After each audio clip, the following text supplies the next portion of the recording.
RAD at radradio.com from Nick. Hi, Nick. Says, as an everyday American non-veteran, I look at Afghanistan like this. Our founding fathers wrote the Declaration of Independence and the Constitution, but it took a civil war and up until the Jim Crow era to really start the ball moving forwards towards true freedom for African Americans. It took over 100 years to get women the right to vote. People thinking that we can change hearts and minds in the Middle East in a matter of 20 years is silly. Changing hearts and minds in a whole country with radical ideas takes a very long time, and I'm not quite sure American military involvement in 20 years would really change that. To get another perspective, we've invited my third favorite veteran on the show, behind my wife and father, Eddie, that's so sweet. from NorCal Gun Vault. Hi, Eddie. Hi. Let's start first with that. You served how long in the Navy? 20 years. You were never in Afghanistan. Nope. But you served for 20 years. So I wanted to start first with your perspective as a veteran, and I know you know a lot of vets, family of service. Give me the 60-second version of what you've seen happen just over the last 48 hours. Unfortunately, I think what happened is inevitable because you've got a very large population of very diverse people. And the army itself of Afghanistan was made up of a lot of poor people who were just trying to get food for their family, a job, and a sense of, some sense of purpose with whoever was in power. And once you start to take away that source of funding, security, all of that, they're going to acquiesce to whoever has the most power because they want to feed their family, stay alive, things like that. And they're just, it's almost too diverse a culture to try and coalesce into a national mindset. So the pictures that we saw, this is what I've been saying, and you and I didn't prepare this, so I didn't know, because one of the things I like about you is you'll tell me I'm wrong. But what I've been saying is the pictures we saw over the last 48 hours, that could have been done better by America, but what happened was inevitable. The Taliban taking control of the country again. Right. As long as we've been there to kind of provide that protective bubble, they've stayed on the fringes and, attacked on the fringes and have kept their presence known. I mean, they would go into an area, we would take it back. They would have influence in an area that we were trying to influence, and this has been that part of that counterinsurgency for a long time. That was kind of the battle that was happening. The central government controlled Kabul, Helmand province for the most part, and the center of the country, but the edges were always kind of in that fuzzy zone.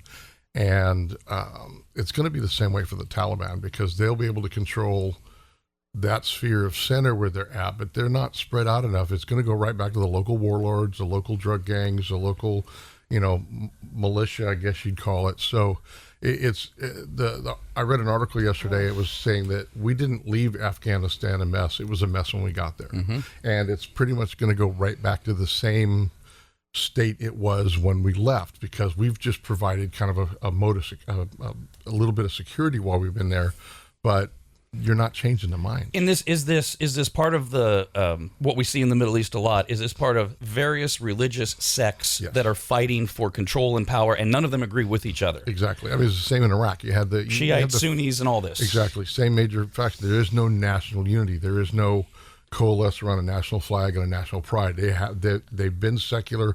I know after World War II, we drew us and the Brits and a few others drew the lines in the Middle East, but that didn't really, that all you're doing is just making sections out of multiple religious sects, cultures, everything. And so, I don't remember because this has been going on for so long. In fact, I heard you and Queenie talking before we went on the air, and she was pointing out her whole lifetime has been, well, of course we're in Afghanistan. Right. We're in perpetual war in the Middle East. So I don't remember if it was this Middle East war or Persian Gulf or leading up to this. The idea was floated and mocked at the time of taking these countries and redrawing them, giving the Sunnis a country, the Shiites a country, but then they have to agree. It's kind of like Israel and Palestine. They got to agree on who gets what. Right. Yeah. And this brings me to the next question. To what level is this America's involvement and job? I played the clip from Biden yesterday that I thought was the most noteworthy of, if Afghanistans won't fight for their country, why are we going to send any more of our sons and daughters after the longest war in history? I mean, Sure. Let's start with that. Do we belong there? Knowing that there is going to be possible repercussions for us down the road like there were on 9/11. We belonged there initially because we went in to disrupt the structure that had allowed Al-Qaeda and other terrorist factions to have a place to play until they were going to attack the U.S. So we went in, we disrupted that, we got rid of that.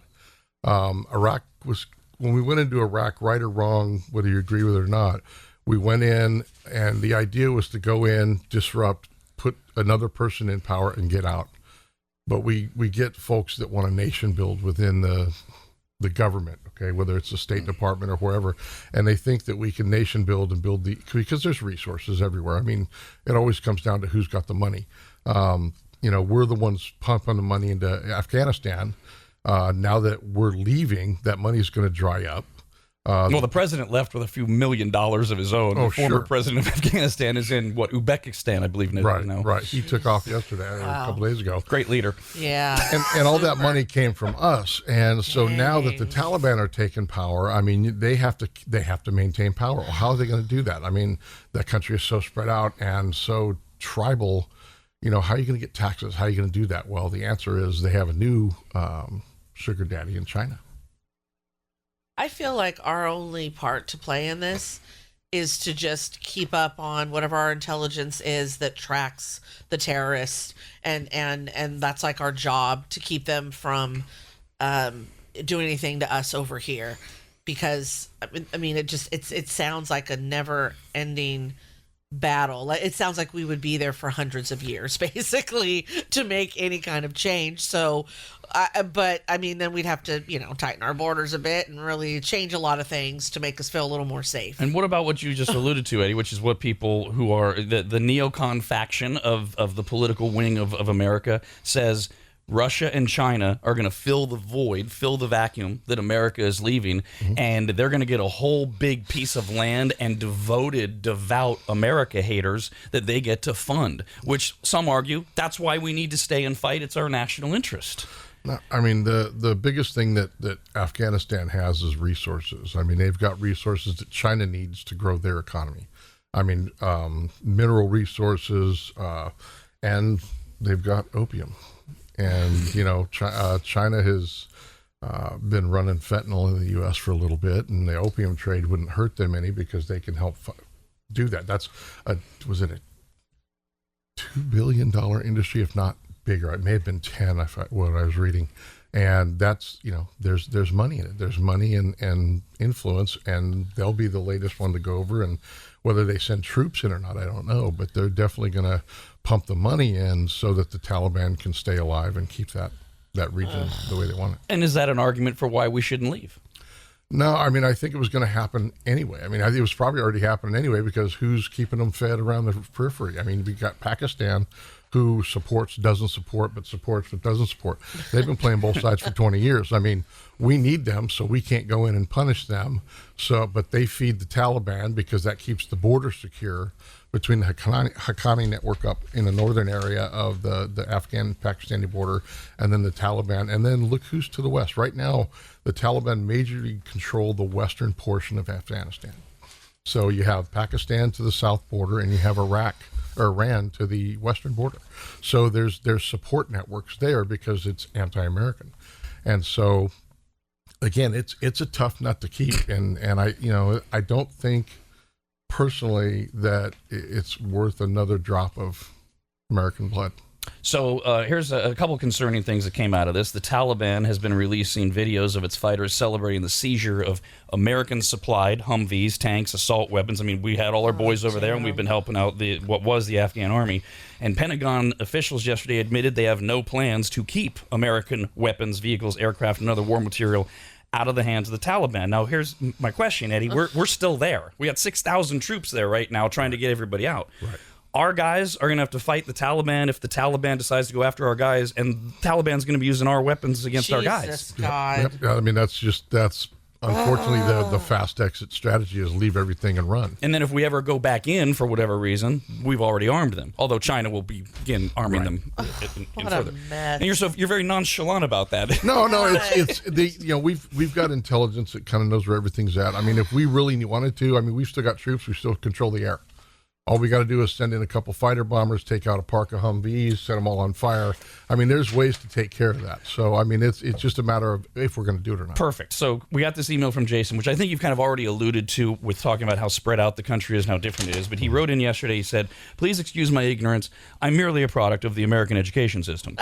I'm seeing pictures all over social media depicting the Taliban leadership in the presidential palace in Kabul, and they're showing off. If that's actually the case, why can't America just drop one well-placed bomb square in the middle of it and remove all the leadership? I'm admittedly naive to what's going on, why, and most everything global politics, so I'm just staying away from commenting."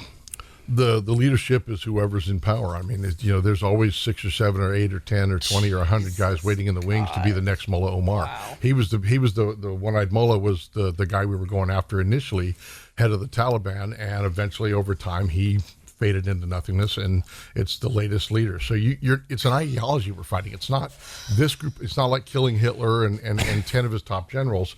You've got to fight an ideology, and that's not, you can't win that fight. I mean, this is the thing that I really think people don't understand is this is why they live. This is, and they, every generation is committed. There are, one of the first things that the Taliban did yesterday or 2 days ago was release all of these prisoners, ISIS and Al-Qaeda prisoners who have been happily sitting in prison, waiting for 20 years, who got out, and it doesn't matter if they're 40 now or 60, they're ready to kill. Right. And that is all they care about. And I think we think like, well, yeah, just blow up their version of Osama bin Laden and they'll all go away. No. The whole country, it's not, this is an important thing to say, just being married to my wife. The Afghan people aren't all this way. Right. There are lots of really good Afghan people that wish this wasn't their reality. But we're describing the people who control and run the country and have the power. Right. That's the part that kills me. Great. Have your little cesspool of evil. You know, hopefully we stop you. I mean, you just pray we do. But in the mix of all of that are like just people that don't want anything to do with it, that have no say in it. And it's heartbreaking because there's nowhere to go. Nothing to do. I mean, who's going to come and save you? I don't know. It's heartbreaking. It's absolutely heartbreaking to watch. And I saw on like, oh God, we get their coffee too. Black coffee. Black Rifle. Thank you. I follow them on Insta, and they were so happy to find out that one of the guys that they had worked with over there, that's Afghani, is that what you call it? And he was helping them. He's one of the interpreters, and he was like a commander and right there with them fighting and a badass. They thought he had died. They found out actually that he had gotten out, and they had sent them to like public housing, he and his children, and he had like 5 children and his wife, and he was saying it was a rough time. No one was friendly to them because they don't know what he did for us. Do you know what I mean? He's actually, as far as I'm concerned, an American with everything they were describing he did, but they don't know. But then they found out he was alive. They brought him over. They like gave him a job, flew him over, and just like the whole story. You're sitting there crying, and you're like, how many more of them are there? And it's too late. They're not getting out. We've got a couple in Sacramento that have been highlighted by one of the local news channels who were interpreters, and their entire families, including wives and children, are in Kabul right now. God, they're trying to get them out, but they're sitting here in America, having worked for America, and that's existing. God! And then yesterday, when everything went to hell, America said, okay, we're going to stop flying out Afghanis to get Americans out first. Well, to me, that's triage, man. This is what happens. Right. And we got to get Americans out first, don't we? Yeah. Well, at least, yeah, except for the guys guarding the base. They'll be the last ones out. And then provide our, keep our obligations, keep our promises. You mentioned something earlier about, I was listening prior to coming in here, the 360,000 man army of the Afghanis. Well, the article I was reading had an interesting point of about 150,000 of those are ghost troops, or where they've deserted, and but the officers above them don't report it, so they keep the money flowing in, and they keep the money. Yeah, so, I heard somebody yesterday saying it was never 350,000 people. No. That was what we kept saying. It might have been maybe 100,000, and about 10 to 20,000 are these special operations troops that are special ops troops trained. those guys right now are just being rounded up and executed because they know they'll never get them into their fold. Right. They're too loyal and they're too well trained, so they just kill them. We got this email from Phil. Hey, Phil. That actually alludes to something else that not enough people are talking about. He says, I served 2 deployments in Afghanistan, 08 and 10. I was injured in a blast that wounded 2 others and killed 2 Marines. After listening to you and that clip of President Biden, a rush of emotion came over me. As it was said, and I also kind of knew it was inevitable, I am extremely frustrated and sad. Why did my fellow Marines die for a group of people that don't care about their own country? And that leads us to, there's a lot of stories out there, Eddie. Many veterans are left wondering, was it all worth it? Wounded veteran asks, what was the point of the war in Afghanistan? Some U.S. veterans who served in Afghanistan now describe the 2 decades the U.S. spent in the country as 20 wasted years. I don't think it was wasted. I mean, for 20 years, our involvement over there has disrupted all of these terrorist networks, and it's also given us a very close reach to the ones that we're growing, whether it's Al-Shabaab or ISIS or whomever over there, and we've provided that level of security for the U.S. We haven't had a true terrorist attack like 9/11 since 9/11.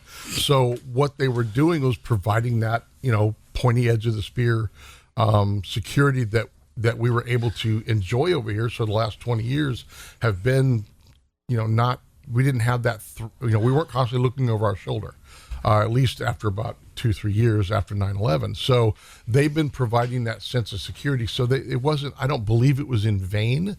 I just think the idea that we can nation build anywhere except a Western culture is a fallacy. So since you allude to 9/11, this started right away yesterday because people listening to us, people around the country, they start thinking, oh my God, does this now mean that the next one is inevitable or pending? Now, I did point out yesterday, it's not like everybody that wants to kill America has taken the last 20 years off just because we've been stationed in Afghanistan. Yeah, that makes but sense. does the fact that the Taliban looks like they're clearly going to have control of Afghanistan, does that make America less safe to a domestic attack?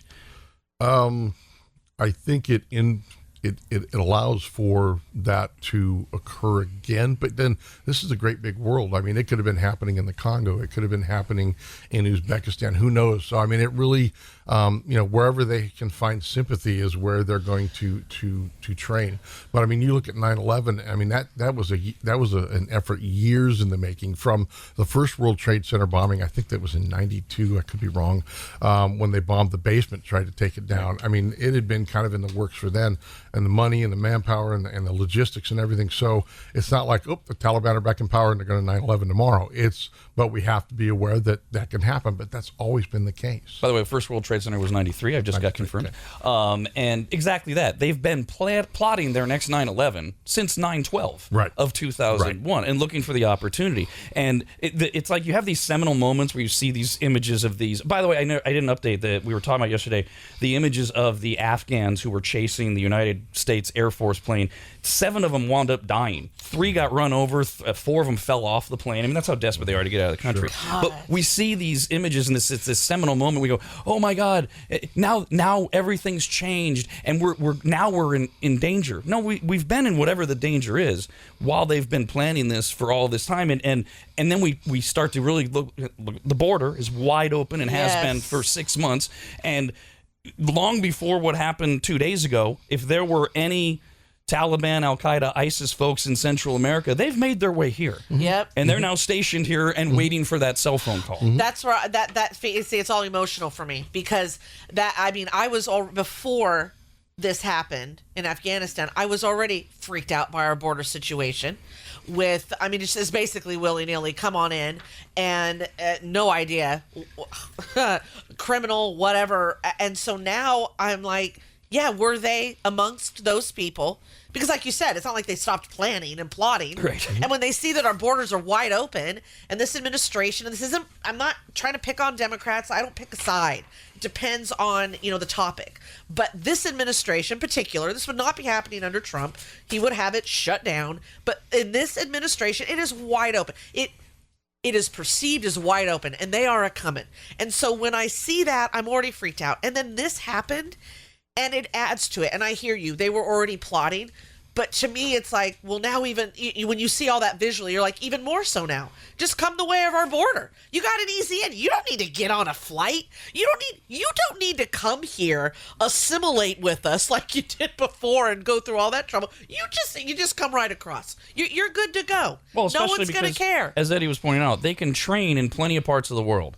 And then once they're trained to do whatever there is that they want to do, they find a way into America. And it's not just today. Back to this, they've been planning this forever. There have been multiple times since 9/11 where the border has been porous. And it's not like no one got in when Trump was president. And they find ways to assimilate, not with us, but with the Central American or the Mexican culture so that they can get in. I understand that it reignites all those fears for those of us that were of a certain age for 9/11. But we should have had all of those. If we're going to be afraid, we should have been thinking about it the whole time. See, this is where I wish I would memorize things.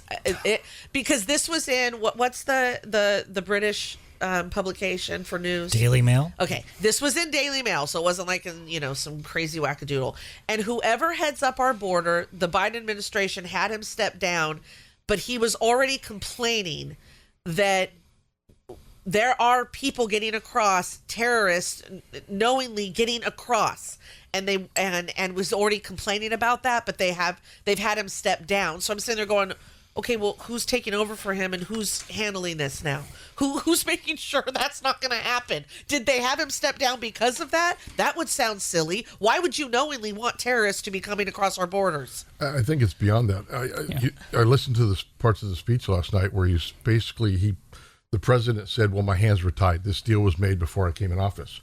He's already undone everything that the previous administration's done. Why not this too? And I'm not saying that, it's... Because they agree. This is, just so everybody else is understands, because they agreed on it, right? Both Trump and Biden wanted us out. And so Biden uses it as, hey, it's that political crap that we both hate. It's the other guy. Yeah, it was the other guy that made me do it. Right. I'll admit I didn't do it very well, but I had to do it because actually we agree, because like 3/4 of Americans don't want us in Afghanistan anymore. So it doesn't address the border and everything else. And this is the problem. When I hear the border guy for Biden say that he was warning that terrorists have been crossing the border since 9/11. They are in. We had the San Bernardino attacks. We've seen other things that happened. That whether or not they're ready to do something big, has been inevitable. But I do know why it gins everything up. In an attempt to end on some type of positive note, Eddie. Yeah. I got an email here from Buck, RAD@radradio.com, who has visited you recently at Norcal Gun Vault. Oh, yay! He says, I have shopped the Gun Vault on the show's recommendation. Do you prefer P229 or 229 for your 6 hours? 229. 229. I got a P229 recently, and I love it. It sits in a part of my living room with a chamber flag. Nobody talks about chamber flags. They are the ultimate under $5 device to save lives. Would you like to expound on what that is? Well, chamber flags, if it's in there, there's no bullet. There's no round in the chamber. So the chamber flag is a safety device. Like if you go to the range, I always recommend folks, because it's a little plastic piece that comes with the firearm, that you keep it. And when you go to the range, you put it in there. If somebody walks into my store and they've got a chamber flag in, I know more quickly that the firearm is not loaded. We still check it, but it's a comfort indicator. But it also lets him have it to where he can show quickly that it's not loaded. And it's not a preventative measure that is recommended for, say, kids not shooting themselves. No. So it's just in case that's what he was implying. It's just a visual. Right. It's a visual indicator that there's no round in the chamber, at least if it's intact and it's full. We already got an email, by the way, when we started promoting you to be on. They want to know if you have guns. A few. Not many, but we get them in and they go out. Because this is what happens, right? Exactly. He gets them in and he sells them all. Yeah. And ammo? How are we doing on ammo? It's again, we kind of comes in bursts. We'll get some and they'll go away, but we're always on the hunt for it. I'm. Any exciting announcements about shipments that you just got in? Any news you want to break so we can just flood Norcal Gun Vault today? No, yeah, right. No, I have to go in and take a look. I've been out for a couple of days, so but we get shipments in all the time. We get calls in all the time. Hey, we got this. Do you want it? So, all I would say is, and I would say follow us on Facebook, but I got put in Facebook jail a couple of days ago for posting a picture of a firearm. What? Are you serious? Of course, that's dangerous. That's threatening. That's sensitive content. Oh, How ridiculous. dare you? Oh, but show all the boobs you want. Well, let's not be anti-boob. Yeah, I don't think that's the answer. We don't ban boobs too. All right. How about a gun between boobs? Would that work? I like it. Shots fired. Right. That may help because they may have trouble figuring out. I would just say I'm going to put on there now just one word: stuff. If I see short stuff, just call. Outstanding. Thank you for being here, Eddie. Yes, really sir. appreciate it. Yes, thank you for having me. You really know that part of the world a little too well, by the Yeah, way. that's awesome. Yeah. Yeah. After I got out of the military, I was more involved in that part of the world.